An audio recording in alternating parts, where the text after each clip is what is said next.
이번에는 사업자 관련에 대해서 좀 알려드릴게요. 경매 투자하다 보면 한 채, 두 채까지는 개인으로 취득하는데 별 문제가 없습니다.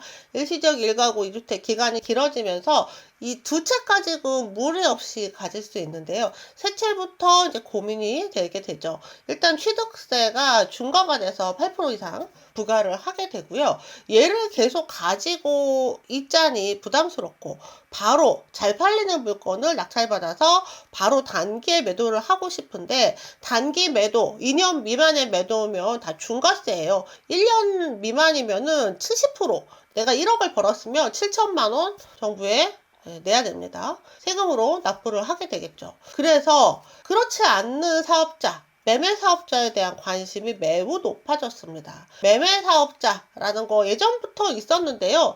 사실 그동안은 별로 그렇게 크게 주목을 못 받았어요. 왜냐하면 얘가 비교과세거든요. 그러니까 매매 사업자로 하면 주택을 사고 팔고 하는 것을 이제 사업소득으로 보는 거예요. 그런데 조정대상 지역 안에서 규제 지역 내에서 이 매매 사업자는 사업소득으로 보는 세율과 또 양도소득세로 보는 세율을 두 개를 비교해서 비교과세를 합니다. 둘 중에 더 높은 거를 부과한다는 거죠. 그러니까 아무리 내가 사업소득으로 신고했다 하더라도 양도세, 중과세 엄청 많았잖아요. 뭐 2주택 이상, 3주택 이상 중과세 막 했었는데 그 양도세와 이 사업소득세를 비교해서 더 높은 거를 부과했다는 거죠. 그런데 지금 규제 지역이 다 풀리고 서울의 4개구 이외에는 다 비규제 지역으로 바뀌었습니다. 그러면 비교과세를 하지 않죠. 그러면 그냥 내가 사업소득세로 내도 된다라는 거죠.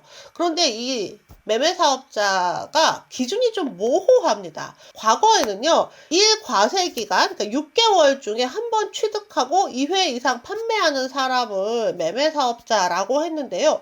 이 조항이 삭제됐어요. 그러니까 누가 매매사업자지? 자격 기준이 딱히 없습니다. 그냥 매매사업자를 내고 나 매매사업자입니다 라고 하면 그래. 그리고서 아마 이제 처음에 사업소득세로 받다가 나중에 너 이거 매매 사업을 이렇게 충실히 안 했네. 이거 양도소득세 아니야? 라고 하면서 양도세를 부과할 가능성이 있다는 거죠. 그 여지가 있습니다. 왜냐하면 자격이 분명하지 않기 때문에 뭐라고 이제 얘기할지 모르는 그 부분이 있다는 거는 일단 알고 가셔야 됐습니다. 그래서 기존에 1년에 2회 이상 사고 팔고 하면 매매사업자다라는 조항이 사라졌다라는 거. 양도세 이외의 세금들 있잖아요. 취득세나 종부세나 이런 것들은 개인과 똑같습니다. 그러니까 3주택에 중과세 있고요. 4주택에 12% 취득세 중과세 여전히 살아 있습니다. 그리고 종부세 똑같습니다. 종부세 다주택자이면 2주택과 3주택이 약간 다르긴 한데요.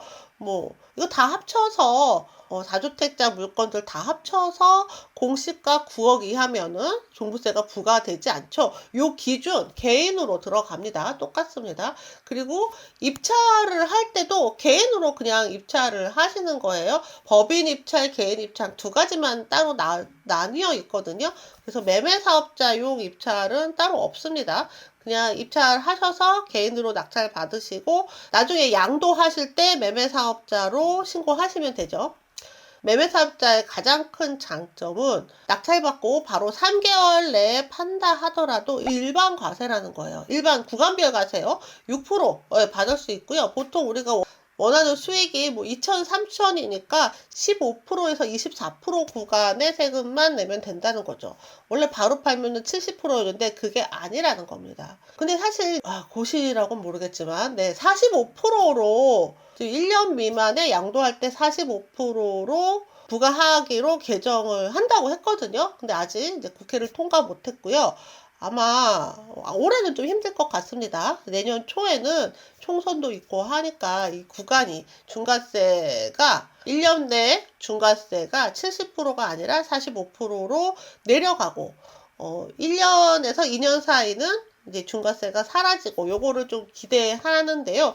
그게 만약에 이루어진다라고 하면 1년 있다 매도하면서 일반 과세 받을 수 있다 하면 굳이 매매사업자를 안 내도 될 수도 있다는 거죠. 자, 매매 사업자의 장점을 정리해 드릴게요. 가장 큰 장점은 1년 이내에 매매해도 양도세가 일반 과세다.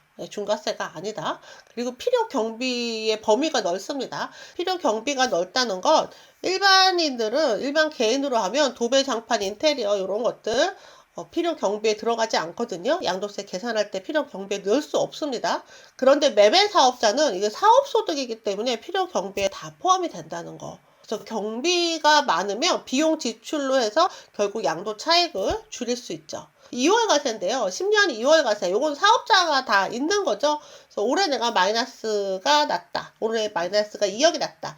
내년에 이제 4억을 벌었다. 그러면 작년 올해를 모두 합쳐서 소득이 4억이 아니라 2억으로 줄어드는 거죠. 그리고 사업자 대출 같은 경우에 DSR을 안 보는데요. DSR을 안 보는 대신에 방빼기를 해요. 방빼기 최우선 변제금만큼 이제 이 대출 금액을 더 낮추는 거죠.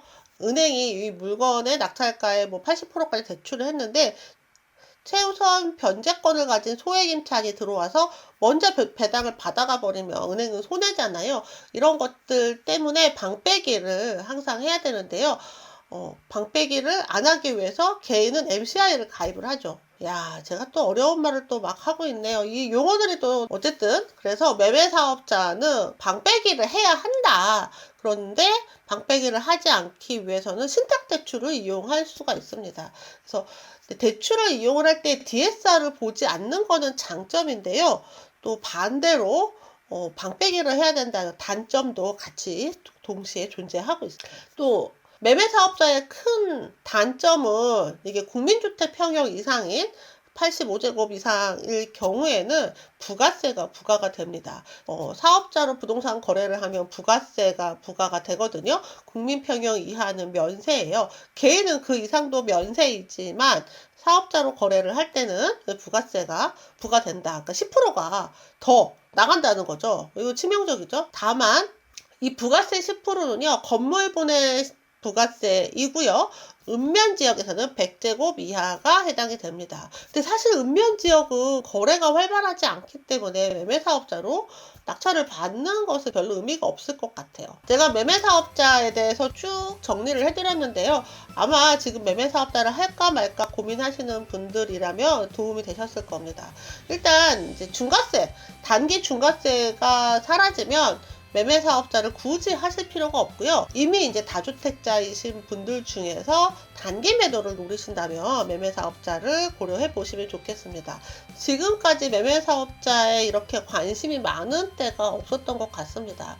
매매 사업자의 장점, 단점 둘 다 가지고 있기 때문에 나와 어떻게 맞는지 잘 고려해 보시고 선택하시면 좋겠습니다. 내가 어떤 사업자를 할 것인가, 비용과 세금을 어떻게 줄일 것인가까지 궁금하시다면 즐거운 경매 A2G 수업에 함께 해주시면 도움이 될 거예요.